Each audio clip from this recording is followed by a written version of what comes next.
Hello friends, आप सभी का स्वागत है मेरे यूट्यूब चैनल में द केमिस्ट क्लब। जैसा कि आप जानते हैं कि आजकल हमारा देश में बहुत ज़्यादा बुरा वक्त चल रहा है। कोरोना वायरस का जो संक्रमण है हर जगह फैला हुआ है।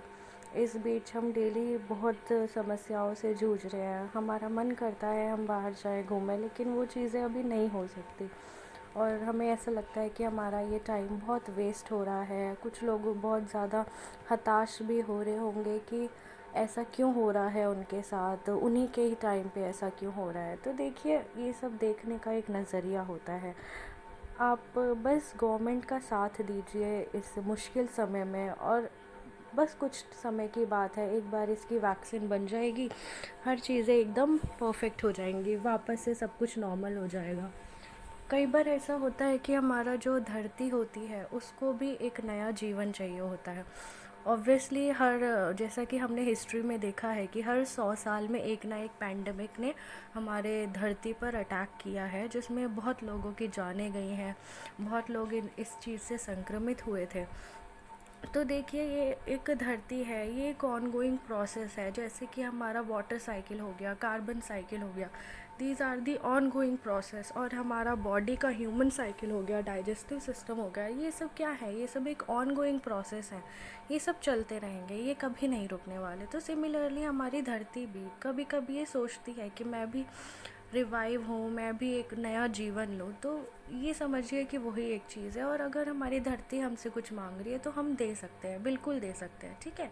तो इससे बिल्कुल हताश नहीं होना है। मज़े करिए घर में, लोगों के सबका साथ दीजिए और गवर्नमेंट का साथ दीजिए, जितना हो सके अवेयरनेस फैलाइए और बुरी चीज़ों पे ध्यान ना दें। तो आज मंडे है। आज मैं आप लोगों से मतलब एक स्टोरी शेयर करना चाहूँगी। मैं जानती हूँ कि मोस्ट ऑफ द पीपल ये स्टोरी सुन चुके होंगे, जानते भी होंगे।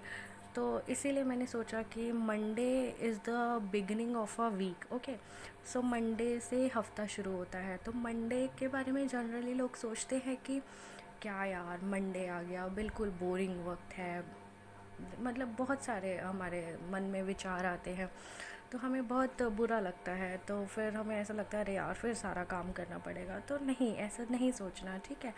क्योंकि अगर हमें कुछ अपने जीवन में पाना है, हमें एक नई ऊंचाइयों को हासिल करना है, हमें अपने देश के लिए, अपने माँ बाप के लिए कुछ करना है, अपने लिए कुछ करना है, तो हमें एक बिलीफ के साथ हर मंडे को इस्तेमाल करना है, ताकि हम उसे इतना ज़्यादा उस चीज़ से रूबरू हो जाए कि हमें मंडे बस ऐसा लगे कि ओ माय गॉड, मंडे कब आ रहा है, मुझे बहुत इंतज़ार है, ताकि मुझे फिर से अपनी चीज़ों पे काम करने का वक्त मिले, उसी जज्बे से, उसी एहतियात से, उसी मेहनत से।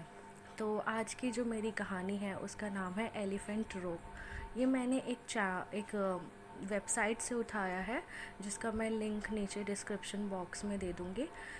एलिफेंट रोप, इसके बारे में मतलब सुना तो हो गई, लेकिन फिर भी मैं थोड़ा आपको बताना चाहती हूँ कि एक बार क्या होता है कि एक इंसान था जो एक एलिफेंट कैंप में गया था।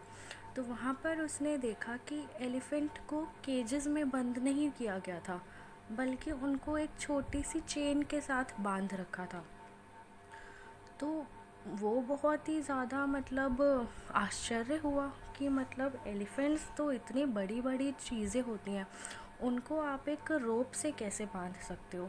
तो वो बहुत ही कंफ्यूज हो गया कि मतलब एलिफेंट्स तो ऐसा क्यों नहीं कर रहे हैं कि वो अपना पूरा, ऑब्वियसली हम लोग जानते हैं कि हम हाथियों में बहुत हिम्मत और बहुत ताकत होती है, वो अपने जज्बे पे आ जाएं तो वो कुछ भी कर सकते हैं। तो उसी को ही वो आश्चर्य होता है कि ऐसा क्यों नहीं हो रहा है कि एलिफेंट्स अपना पूरा अपना ताकत का इस्तेमाल करें और ये रस्सी को एकदम तोड़ दें और आगे बढ़ जाएं, यहाँ से एस्केप कर जाएं। तो बहुत ज़्यादा वो क्यूरियस हुआ, बहुत ज़्यादा उसका मन मचला। उसने सोचा मैं किससे पूछूं ये सब बातें, मेरे को बिल्कुल समझ नहीं आ रहा है, मैं किससे मांगूं इनके आंसर। तो वो बहुत ज़्यादा क्यूरियस हो गया, उसके अंदर एक जिज्ञासा आई जानने की। तो वहाँ का जो ट्रेनर था उसके पास वो गया, उसने पूछा कि यहाँ पर जो एलिफेंट्स हैं इनको आपने एक मामूली सी रस्सी से क्यों बांधा है, वो तो कभी भी इसको तोड़ के भाग सकते हैं, आपने इसको क्या कहते हैं, वो उससे क्यों नहीं बांधा, इनको केज में क्यों नहीं बंद किया। तो फिर ट्रेनर ने क्या बोला, उसने एक बहुत ही अच्छी बात बोली जो मुझे लगता है कि अगर हम थोड़ा ध्यान से और अपने अंदर से भी ये चीज़ों को भाप के सोचें तो सीरियसली कई बार ये सब चीज़ें हमारे साथ भी होती हैं। तो आइए मैं बताती हूँ ट्रेनर ने क्या कहा। उसने बोला कि जब ये एलिफेंट्स, ये हाथी जब बहुत छोटे थे तो इन्होंने यही साइज़ की रस्सी को इस्तेमाल किया था उस टाइम में जब ये बहुत छोटे थे, कि इनको मैं उससे बांध के एक जगह होल्ड कर सकूं।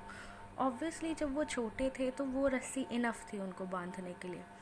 तो जब ये हमारे दिमाग में भी है कि हमारे चीज़ में कोई चीज़ बैठ जाती है, डर, और वही उनके साथ भी हुआ। हाथियों के मन में भी एक डर बैठ गया कि उनके अंदर ये दिमाग में चीज़ बैठ गई कि ये जो रोप है ये उनको बहुत अच्छे से होल्ड कर सकती है और ये उनको कभी फ्री नहीं छोड़ेगी, मतलब ये उसको कभी तोड़ नहीं पाएंगे।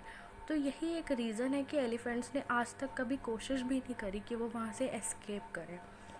तो वो जो आदमी था उसको बड़ा आश्चर्य हुआ उसको, और ये बात बहुत सही भी लगी क्योंकि ये ऐसा होता ही है हम लोगों के साथ। तो वही मैं बताना चाहूँगी कि इसका जो मॉरल है, जो टेक अवे है, वो क्या है कि चाहे जितना भी संसार हमें पीछे खींचने की कोशिश करे, कितना भी कोशिश करे कोई हमसे बुरा करने की, कितना भी कोशिश करे किसी भी समय किसी भी घड़ी हमको कोई गिराने की, हमेशा हमें एक अपनी बिलीफ के साथ चलना चाहिए कि in this world nothing is impossible. Nothing means nothing is impossible. In fact we all know कि impossible itself says I am possible. अगर मैंने ये मान लिया कि मैं एक दिन सक्सेसफुल बनूंगी, तो मोस्ट इम्पॉर्टेंट स्टेप क्या है कि मुझे वो सच में अचीव करना है अपनी